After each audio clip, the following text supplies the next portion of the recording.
ഈ വയനാട് പുനരധിവാസത്തിൻ്റെ വീടുകൾ കണ്ടായിരുന്നോ? കണ്ടു ഗംഭീരം വീടുകളല്ലേ. പെയിൻ്റൊക്കെ അടിച്ച് നിന്നപ്പോൾ എന്നാ ഒരു ഭംഗി. കൃത്യസമയത്ത് താക്കോൽദാനം നടത്തി. താക്കോല് കണ്ടായിരുന്നോ? ഇല്ല.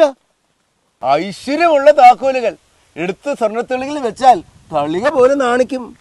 ശരിയാ, പക്ഷെ കയറി താമസിക്കാൻ ഒക്കുന്നില്ലല്ലോ. അതാ എനിക്ക് പിടി കിട്ടാത്തത്. ഒരു സംശയം, ദാനം ചെയ്തത് താക്കോൽ തന്നെ ആണോ? പിന്നല്ലാതെ. അല്ല, വെറും സംശയമാന്നേ. എന്നാ സംശയം? ഇനി താക്കോൽ ദ്വാരമാണോ ദാനം ചെയ്തത്? ദ്വാരമോ? താക്കോൽ ദ്വാരം. കൊബുത്തി